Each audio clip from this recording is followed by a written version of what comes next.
Hello and welcome to episode 6 in the podcast From Pierogi to Perfect English. Cześć, witajcie. I'm Tom. I'm a student, English student, and I work with the best native teachers, Steph and James, and I have a pleasure to attend the podcast with James and Steph. Oh my God, thank you, Tom, for such a lovely welcome to episode 6. It's amazing to have you here today to join us. Steph, say hello. Hello. I can give that right back and say we're very fortunate to have one of the best students join us today and help everyone out with some really good tips, as we've had a lot of lessons and conversations where it's come up not so much about learning English, but specifically how to learn effectively and how you can relearn how to learn and then, of course, apply this to your English. So Tom has shared some amazing stories with us, and that was why it came up that he was so gracious to join us here and share that with you guys. So we have some questions for you, Tom, and hopefully you've got some ready for us. We're going to interrogate Tom. Of course. Like a prisoner. I'm afraid. I'm afraid of this interrogation. That's good. We want to keep you nervous. You're a prisoner of the podcast for at least the next 20 minutes or so. So sit back, let's get into things. Steph, I think you have an opening question for Tom. I do. I don't want to keep everyone on their toes, but it comes up very often when you think of your own experience, Tom. What learning strategies worked for you when you were younger, and how did those change as an adult? Well, I think when I was young, especially as a student in school, primary or even high school, I didn't have even strategy. So I think there wasn't strategy. And, this is good and interesting as well, because it's not about the duration of learning language, but it's about the quality of learning. So I realized just a few years ago that the strategy to learn is really important. And I didn't have a good teacher to teach me, how to learn effectively. And I hope that after a few years, I will share with you my experience about this, that even person who learned more than 20 years, something like English, can improve it. Yeah, especially about the duration. I'm sure you've heard it before, James. How many frustrated students have you had that have said, I've been learning for 20 years and I can't speak the language. So I think that's such a strong point to start off with, that you can't judge it off the time you've learned if you're not learning with the right methods or tools. Yeah, language learning, in my mind, is like, especially at the beginning, it's like standing at the foot of a huge mountain. I use this analogy all the time, but when you're standing at the foot of Everest, it just looks like the impossible, thing to achieve. But I try and remind people not to think too much about the top of the mountain and just start walking in the right direction. And then after a while, you'll look down and go, oh, wow, the view's quite nice from here. And actually the top's not so far anymore. So, yeah, it is quite a long journey, but it can be an enjoyable journey, Tom, can't it? Yeah, it can be. And you told us about this. It's just about starting a walk. Yeah, starting a walk in the journey. And I have one interesting story. When I was in high school, when I graduated from high school, I got the certificate. This is like matura exam, so this is a high school exam that I'm good in English. Intermediate level, yeah. Mm-hmm. And then I went abroad for my summer job, and I realized that I don't speak English. Right. After 12 years of learning, and that's I met some guy who helped me to looking for a job. Mm-hmm. And he was better than me. He was a Polish guy, but he didn't even pass the exam from high school. Right. But he had he had opportunity just to talk to people.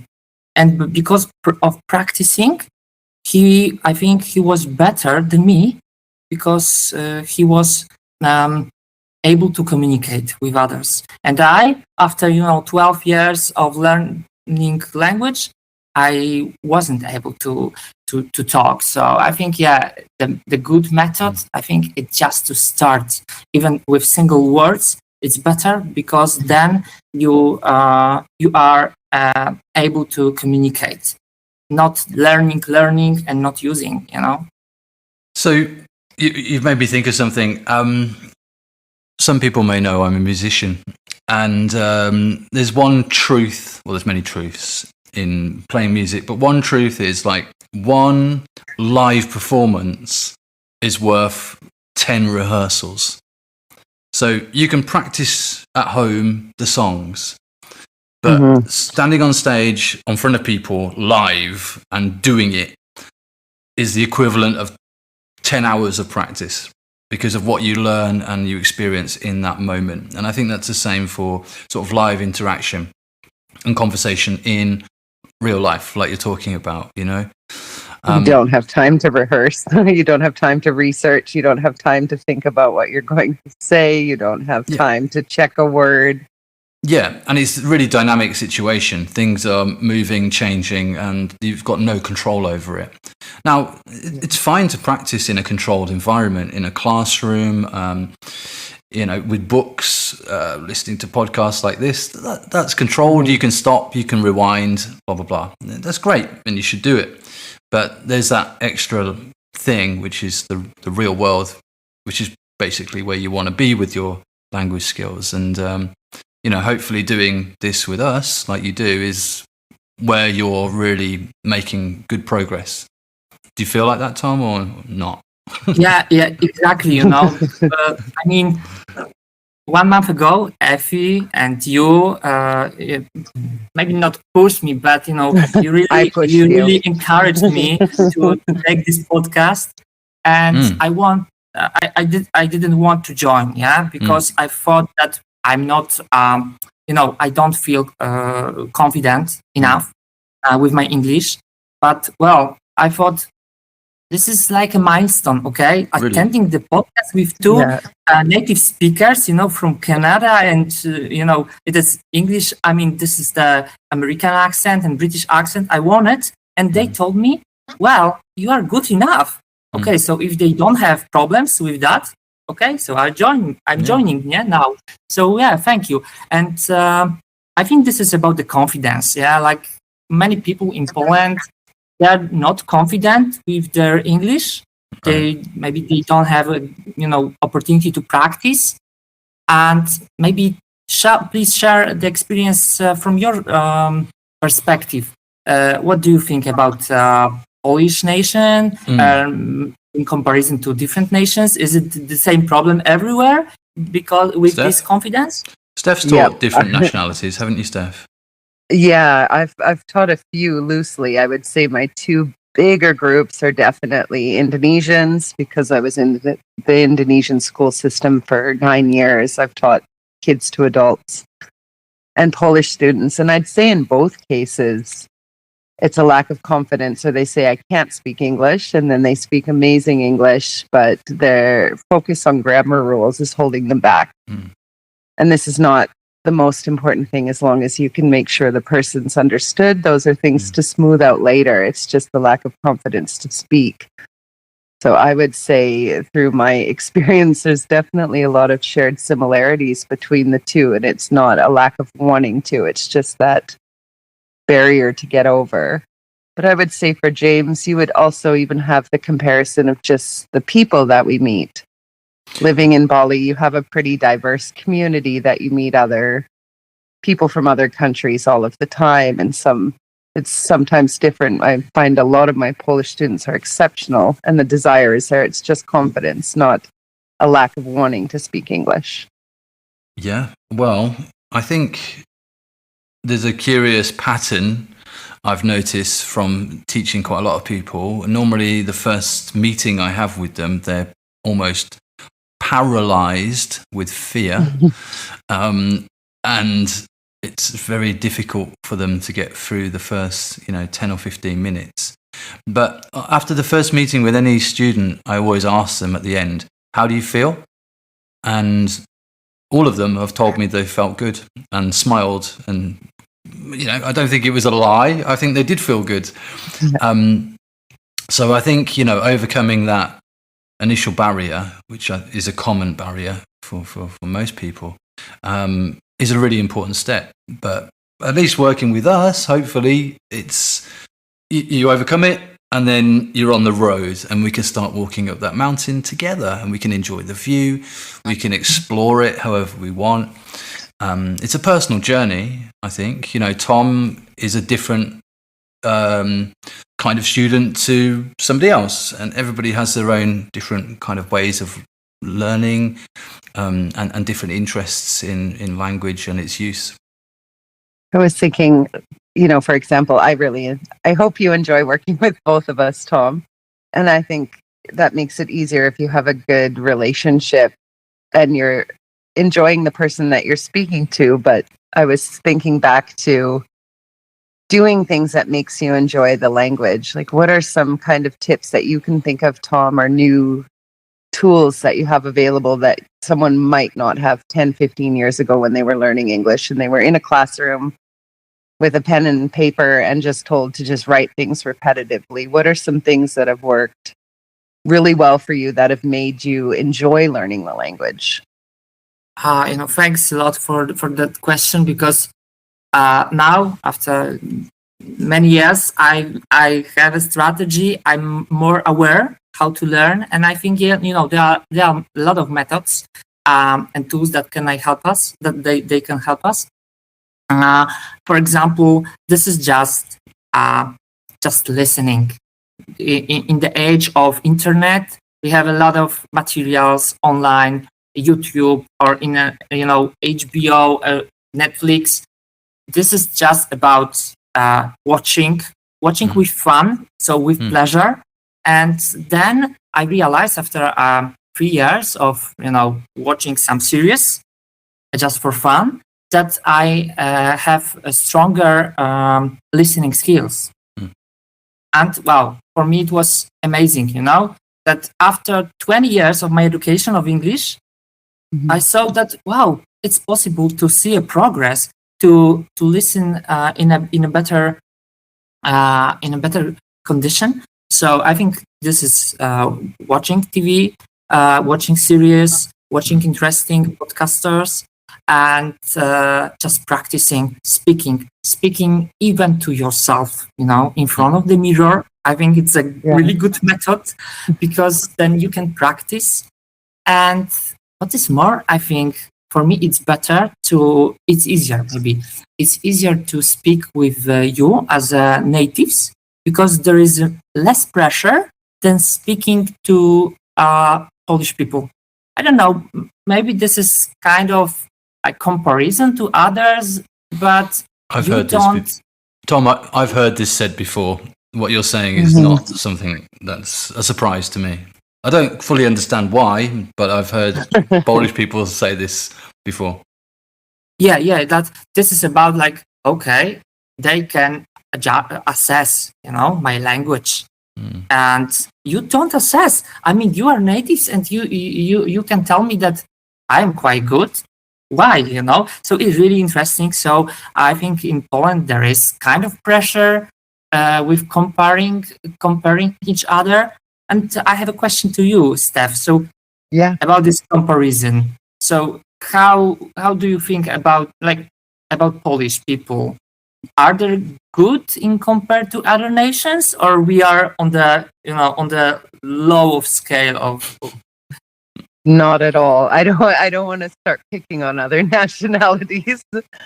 Be careful with myself, depending on where some of my students live. But I would say I was quite surprised when I started at the Institute, and I'd have a lot of students that would write to me, I can't speak English. I don't speak English well.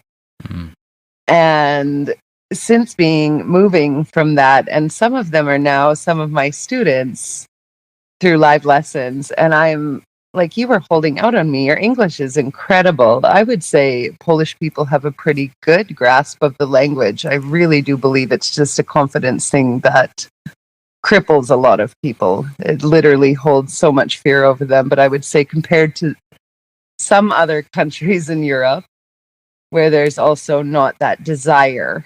I can think of a particular country, sometimes, not to stereotype everyone.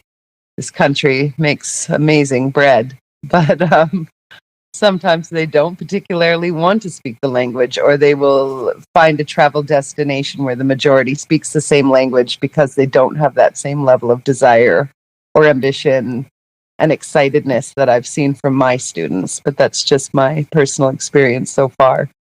You're talking about Americans? Of course. They don't speak English. You know what? It's debatable at times. Sometimes I wonder. It's really good to hear that we as Polish people are not so bad in English, but maybe this is about confidence, to be more confident and more practicing, then we will be able to master the English. One aspect of, I think, the way Polish people traditionally have learned is a lot of Polish people are very good at formal, almost scientific English, technical English. That's fantastic for business meetings or technical conversations, but less useful for building relationships with people. So that's an observation. It's not a negative. It's just an observation, and I think it might come from. Oh, I don't know. Why is that a thing, Tom? You can answer me that, maybe. I think I know the answer. The answer, because we learn from books in our school system. This is based on books, so we know that good grammar aspects. So, for example, for me, talking to you as natives, it's good to get to know the real English. Yeah. All right. Thank you so much, Tom. I have more questions. Sorry to keep hammering these out on you. But I wanted to check in with you how your mom's English journey is going, because I often get so many students say things like, I'm too old to learn, or maybe I don't have the skills. I thought it'd be really nice if you shared that, a little bit about that with everyone. Well, thanks for that question. Last lesson I told you about my mom, and I'm really proud of her because my mother is retired now, and we decided to help her, and she is attending the English course. I think it's possible. She had some problems at the beginning, but after 3 months, I see that she understands something. Of course, it's really difficult for her, but it's possible, So I'm so happy. It's good for her mind and for, I think, confidence that it's possible to understand others.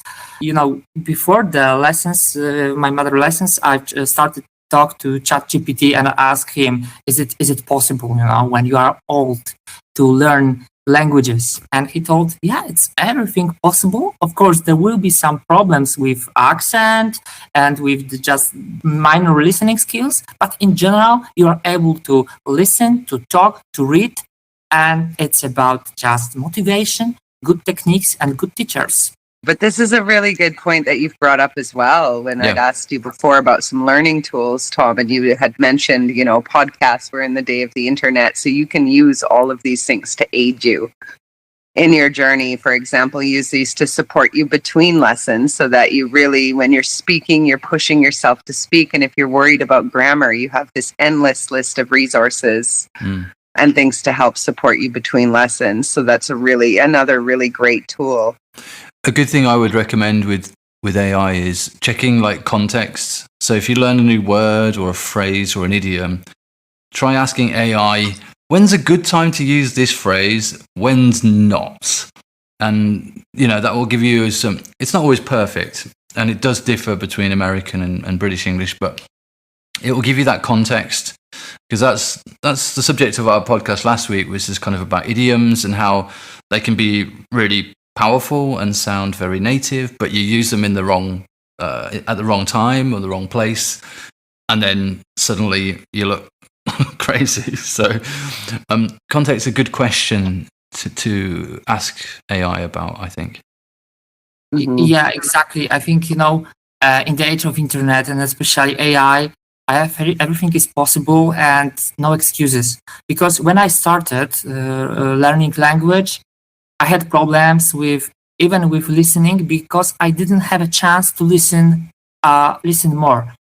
So there were 2 classes per week, and that's it. So if the teacher decided not to give some podcast for us, some information in English, I didn't have ability to listen something. Now you have ability everywhere, anywhere to listen. It's just only about your motivation, not about the tools, because they are available. Yes, so that brings me nicely onto something. So one of the problems of having everywhere, too much choice, is it can become overwhelming. So what I try to tell people is think of the things that you care about. So if you're interested in motor racing, or if you're interested in travel, or whatever you care about, try and find programming, podcast, YouTube videos, whatever it is, on those subjects, and you'll find that a lot more satisfying to tune into and listen, and it will give you a starting point, right? Otherwise, like, what the hell do I listen to? There's billions of options. It's just too much. So you can narrow it by thinking about you and what you care about. You brought up the good. I thought, this just happened today. Actually, another one of our students, James, I just got off before this with Dorta. Oh, yeah. How is she? And she's doing really good. And the Hi, kids Dorota, are all if you're listening. excited. I know. It's funny, we were talking about the podcast as well. But that aside, we were talking about sensory tables for children. And she said, I don't have enough ideas. And I said, there's great Facebook groups for that. And she said, I'll check ones in Poland. And I said, no, you should check one in English, because this will, again, force you to have more consistent communication with the language. So find different groups, activities, hobbies, online communities of things that you would normally engage with in English. I did the same when learning Indonesian, that I joined a dog community I had to read. What's a sensory table? For anyone who has kids, this is a table that has 2 bins inside, so that you can put different sand or things for small children, toddlers to play with, touch with their hands, connect. It's a really good learning tool for small children. And if there's any parents that are trying to teach their kids English, which I always encourage, you can use these tables for them to, for example, write alphabet letters in sand. Steph, did you have any other questions for Tom? I think the last one that was on my mind, as we've talked about a lot of the tools of how to engage in English, I guess would be what do you do, Tom, that keeps you motivated? Because you're an amazing student, you're consistent. Like, how do you keep that momentum all the time? I'm not think I'm so good student, but yeah, I think that this is about regularity in general and about habits. For example, every day when I prepare the breakfast, it takes me 15 minutes. I have specific breakfast, so I listen to some podcast during preparing the meal, and it's amazing because every single day I know that I have a new dose of English, even I don't have later time, because during preparing. So I think this is about that learning. You can learn during some exercises. Take the regularity, take good habits, and then it can work. It's like an exercise routine in a way, like doing a couple of miles jog in the morning every day, or going for a swim every morning. Yeah, exactly. You go for a walk and listen something. Yeah, that's nice, simple advice there from Tom. Consistency and multitasking, and just finding ways to have consistent contact is great. Yeah, so listening to something, but also reading. I had a friend who he was so curious about learning some information from Wikipedia. So he changed the language to English, and he learned a lot, but in English. So firstly, it was difficult for him, but then everything what he wanted to understand, there was in English, and there was good methods. I mean, there is an idiom: you can kill two birds with one stone. So this is about it, because he could gain some knowledge, and on the other hand, in English. Yeah, that's amazing. I love Wikipedia. I can surf that for hours, to be honest, and just surfing from page to page and find myself in some really random places. I quite like reading about history, like random history and events, and then, who's that person? And just sort of following it through. So yeah, it's an interesting journey. Tom, do you have any final questions for us before you escape this podcast? I think so one piece of advice for students. What can you share with students? And I think I have also one advice. So Steph, maybe we can start with you. Yeah, Steph. Yeah, sure. I would say for me, it's just having patience with yourself, and that consistency is key. I think there's an unrealistic expectation we put on ourselves sometimes, or people think they'll master a language in 3 months, and this is just not practical to say, in 6 months I'll fluently speak English. So just remember, progress requires patience, and this is moving you forward. It's steps in the right direction. That's my take on it. James?